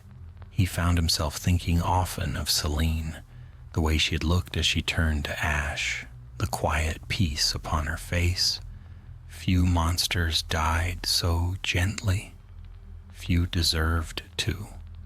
By the 3rd day, the road brought him to the foothills near Beauclair once more. There he found a small village nestled among the oaks, a place too humble to appear on any map. Its houses were built of pale stone and red tile, their gardens blooming with wild flowers. Smoke rose lazily from chimneys, and children's laughter drifted faintly on the air. It was a strange thing, Geralt thought, how quickly peace returned after horror. Humans had short memories and stubborn hearts. Perhaps that was why their world endured. He reined Roach to a stop near the square. A smith worked at his forge, the ring of hammer on metal echoing through the air. When the man saw him, he lowered his tools and gave a cautious nod. "Witcher," he said, "you look like Death's cousin." Geralt grunted. "You've met worse, I'm sure." "Can't say that I have," the smith replied. "What brings you here?" "We've had no beasts in months." "Rest," Geralt said simply. The smith nodded as if that explained everything. "You'll find food and ale at the inn if you can stomach the chatter. They've tales aplenty these days, blood moons and ghosts in the vineyards." Geralt's mouth twitched in a faint smile. "I'll manage." He tied Roach outside the inn and stepped in. The smell of stew and smoke met him warm and familiar. The patrons fell quiet for a heartbeat, then resumed their talk, the clatter of mugs and laughter rising again. He ordered a bowl of stew and a tankard of dark ale, taking a seat by the window. The food was plain but good. He ate slowly, listening without meaning to. "They say the Witcher burned the vampire lord himself," one man was telling his companions, turned him to ash with a single strike. "Aye," said another, "and the Bruxa with him? Some say she was his lover." The first snorted. "A witcher and a vampire? You've drunk too much." Geralt sipped his ale, saying nothing. When he finished, he left a few coins on the table and stepped outside. The day had grown bright, the sky wide and blue. He took Roach's reins and began leading her toward the forest path beyond the village. He had no destination, only the road. But as he passed the chapel on the outskirts, something drew his eye. A figure knelt before the altar, a young woman, her hair dark, her gown simple. She was lighting candles, her face turned toward the sunbeam spilling through the stained glass. There was nothing unusual about her, and yet Geralt felt the faintest tremor in his medallion. Not danger, something else. Echo. Memory. The woman rose, sensing his gaze. When she turned, their eyes met. For a heartbeat, he thought he saw Celine again, the same pale grace, the same sorrow that lingered behind the smile. Then the moment passed. The woman gave a polite nod and returned to her prayer. Geralt exhaled, rubbing the medallion absently. "Just ghosts," he muttered. "Always ghosts." He mounted Roach and rode on. The forest swallowed the road, dim and green beneath towering trees. Sunlight dappled the path, the air rich with the scent of moss and pine. Somewhere ahead, a brook murmured, its sound mingling with the distant call of a hawk. For the first time in weeks, Geralt felt something close to peace. The tension in his shoulders eased, the constant hum of his medallion quiet. The world felt ordinary again, a rare and fragile gift. He camped that night beneath an old oak, its branches heavy with leaves. The fire crackled softly, throwing light against the trunks of the surrounding woods. He cooked a simple meal, fed Roach, and leaned back against his pack, eyes half closed. The stars emerged one by one, and the moon, white now, not red, rose above the treetops. As he stared into the fire, the memories came unbidden. Celine's voice, her last words, the way her ashes had shimmered in the dawn light. He tried to push them away, but they clung like smoke. "Love makes monsters of us all," he murmured to the night. Somewhere in the distance, an owl called. The wind shifted, rustling through the grass. He took another drink of wine from his flask, letting the warmth chase the chill from his chest. He thought of Toussaint's people, their songs, their wine, their endless belief in beauty. It was a strange place filled with light, yet shadowed by old evils. But perhaps that was true of the world itself. As the fire burned lower, his eyes grew heavy. For once, he allowed sleep to come without resistance. He dreamed of the vineyard under a silver moon. The vines grew wild, heavy with fruit, and beneath them Celine walked barefoot, her white dress trailing through the grass. She looked back at him smiling, not with sorrow this time, but peace. "Geralt," she said. Her voice was the wind, soft and endless. "You did what you must. Now let it rest." He reached for her, but she faded into light, and the vineyard vanished. When he woke, the fire had died to embers and dawn was breaking. Birds sang in the trees. The dream lingered like dew that refused to dry. He stood, stretched, and packed his gear. "Rest easy," he said quietly to the morning air. "I'll do the same." Then he mounted Roach and rode west, where the road bent toward new lands and new troubles. The path never ended. It merely changed its face. Behind him the forest whispered with the voices of the dead and the living alike, and somewhere, faint but certain, a woman's laughter drifted on the wind, neither haunting nor sorrowful, but free. Geralt did not look back. Autumn had settled over the continent. The air was sharp with the scent of wood smoke and the promise of frost. Geralt of Rivia rode north beneath skies that burned gold by day and deepened to violet by night. He'd long since left Toussaint behind, though the land still haunted him.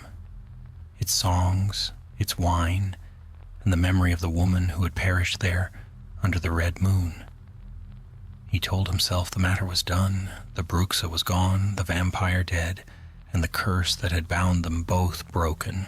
Yet in the quiet moments between steps of Roach's hooves, his mind returned to Celine's voice, the way her ashes had glimmered in the dawn like snow falling upward. The path was meant to be a cure for such things. Keep moving, never look back. But memory followed closer than any shadow. By the second week of travel, the Witcher reached the Valley of Velen, where the war had left its mark like claws upon soft earth. He passed villages where the dead still hung from trees and fields that refused to grow, yet life endured in its stubborn way. Children played beside broken wagons and peasants sowed seeds in soil that had tasted too much blood. In one such hamlet he stopped for supplies. The people stared but did not cower. War had hardened them more than monsters ever could. He purchased bread, dried meat, and oil for his blades, then lingered near the well, listening to the gossip that flowed as freely as water. They spoke of disappearances in the nearby woods, woodcutters found flayed, bones gnawed clean. Some said it was wolves, others whispered of wraiths or curses. Geralt listened until he'd heard enough to know it wasn't mere superstition. He tightened Roach's reins. Come on, girl. Seems work finds us whether we ask for it or not. The forest loomed ahead, dark and wet with mist. The smell of rot and wild mushrooms filled the air. Geralt dismounted, crouching to study the ground. The tracks were there, deep, broad, human-shaped, but too large, too uneven. The claw marks on the nearby tree were fresh, sap still bleeding from the bark. He followed them deeper, every sense sharpened. The trail led to a clearing, half swallowed by fog. A campfire smoldered there, little more than ash and bone now. The remnants of what had once been men lay scattered around it. Whatever had hunted them had not fed for hunger's sake, but for fury. Geralt knelt, brushing the soil. Not a wraith, he muttered. Too much flesh torn. A branch snapped behind him. He turned fast, sword in hand. A figure stood among the trees, tall, cloaked, eyes gleaming faintly red. Vampire, Geralt said under his breath. His medallion trembled. The figure stepped into the clearing, lowering its hood. It was a man, or had been once. His features were lean, his skin marble white. He looked at the Witcher with a calm that chilled the blood. Geralt of Rivia, he said. His voice was smooth as smoke. You've been busy. Comes with the trade, Geralt answered. You one of Varen's remnants? The creature's smile revealed long, delicate fangs. Remnant? No, I am heir. Varen was my sire. His death calls to us all. Geralt sighed. I thought as much. You freed his bride, the vampire continued. Destroyed her body, yes, but her spirit lingers. Varen's blood binds across worlds, Witcher.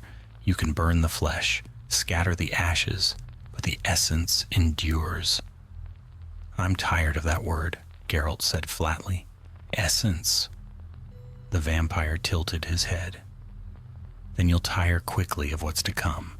The bloodborne stir again. The moon that marked his fall will rise once more. And when it does, we shall finish what he began. Geralt moved first. Steel flashed silver in the twilight, cutting through mist and silence. The vampire moved faster, his form a blur. Claws raked air where Geralt's throat had been, but the Witcher twisted, parried, and countered with a sign of Igni. Flame burst outward, lighting the clearing in sudden gold. The creature shrieked, its cloak igniting. Geralt pressed his advantage, striking low. The silver edge bit deep. The vampire staggered, snarling, but did not fall. "You can't stop what's already begun," it hissed. "Watch me." He drove his sword through its chest. The body convulsed, crumbled to ash, and was gone. The wind died. The forest was silent again. Geralt wiped his blade and sheathed it slowly. He had seen enough to know the truth in the creature's words. The curse that had begun in Toussaint was not finished. Varen's blood had seeded something larger, something that refused to die with him. He found a stream nearby and washed his hands. The water ran red for a moment before clearing. "Seems the path's not through with me yet," he muttered. That night he made camp at the edge of the woods.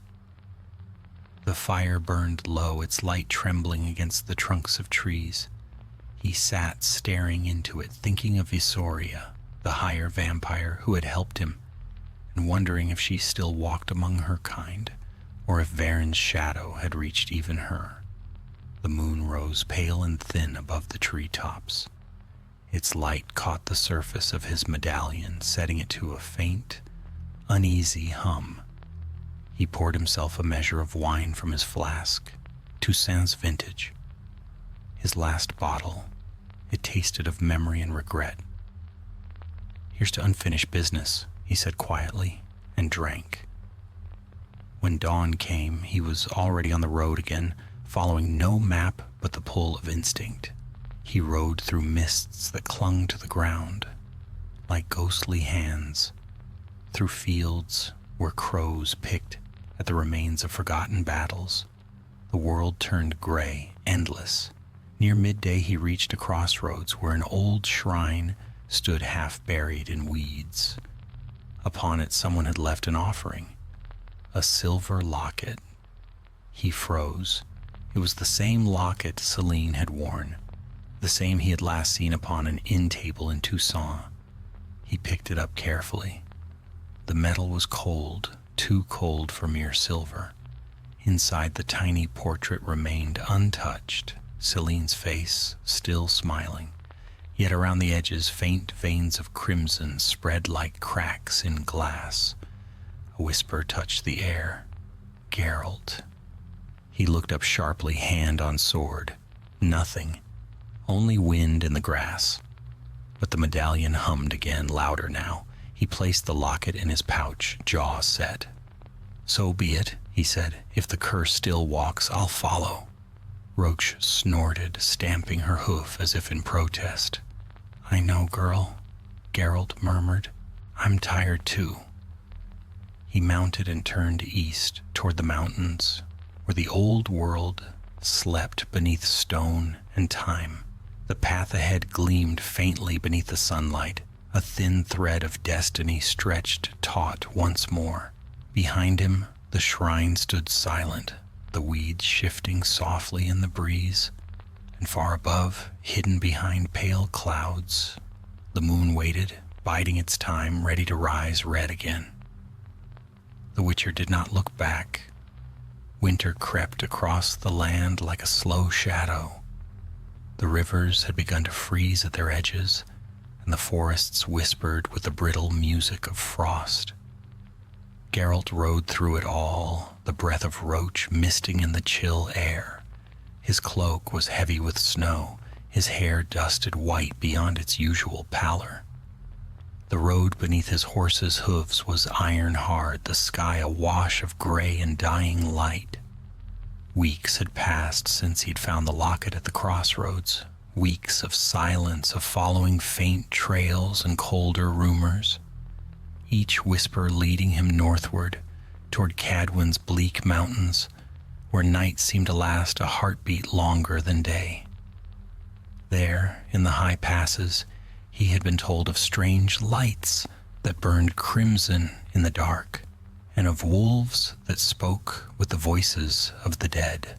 He rode until the villages thinned and the earth turned to stone. The mountains loomed, black and eternal, their peaks hidden behind storm clouds. The Witcher had no clear destination, only a sense of pull, an instinct deep as the path itself.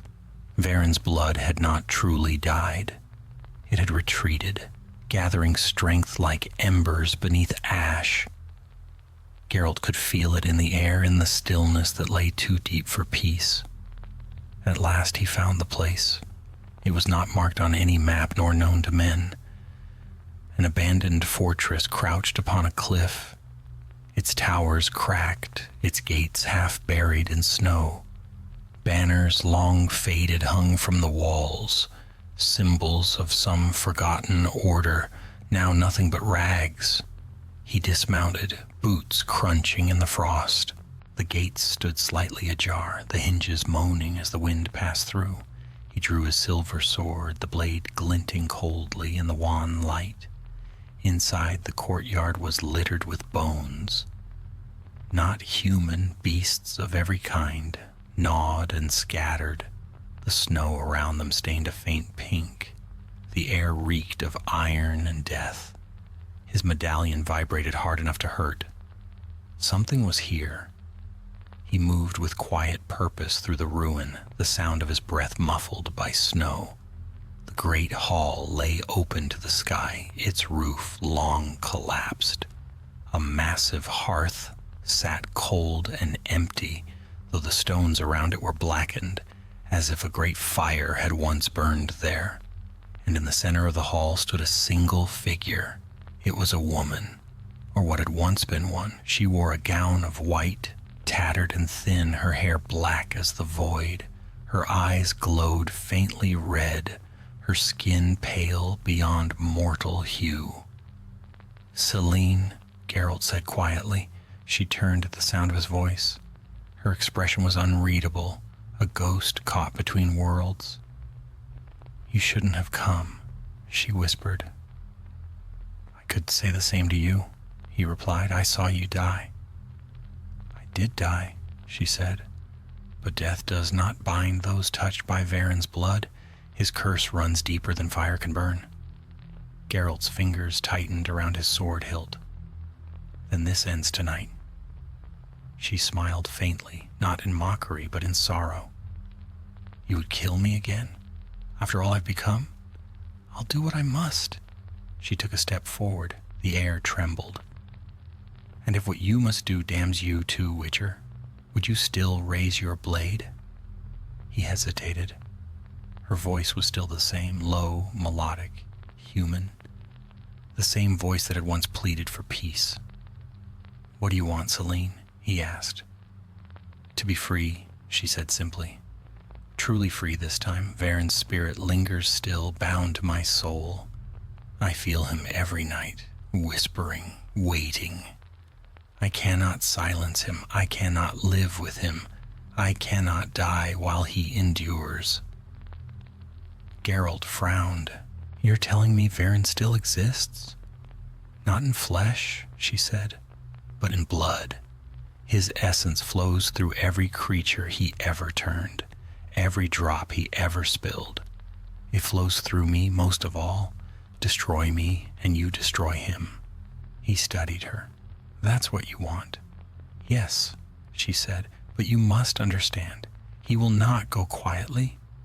He is within me, awake now that you've come. When you strike, you won't be fighting only me." Geralt nodded once. "Then let's be done with it." The wind rose, howling through the ruins.